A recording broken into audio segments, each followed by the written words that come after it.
On croit que la SEP est causée par les attaques du système immunitaire d'une personne contre les cellules du système nerveux central.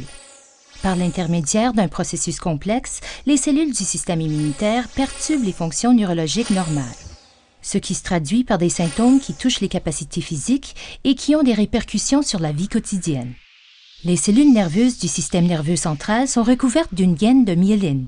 La myéline permet l'envoi rapide des signaux neuronaux dans tout le système nerveux. La SEP se déclenche lorsque certaines cellules immunitaires du sang, les lymphocytes T, deviennent déprogrammées et commencent à reconnaître la gaine de myéline sur les cellules nerveuses comme étant une substance différente ou étrangère. Les lymphocytes T déclenchent une attaque de la myéline par le système immunitaire.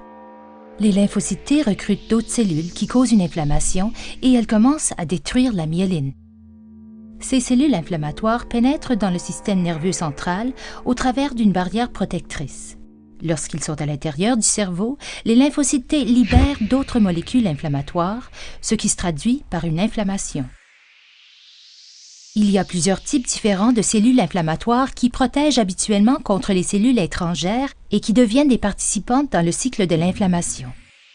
Ces cellules auparavant protectrices attaquent et détruisent la gaine de myéline, les axones et les cellules cérébrales qui participent à la création de la myéline.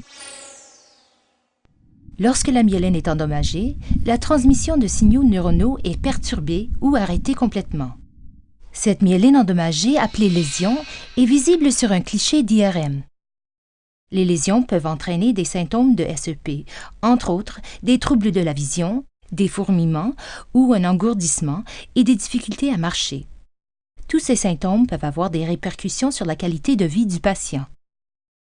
On emploie des médicaments modificateurs de l'évolution de la maladie pour modifier la réponse du système immunitaire à la SEP.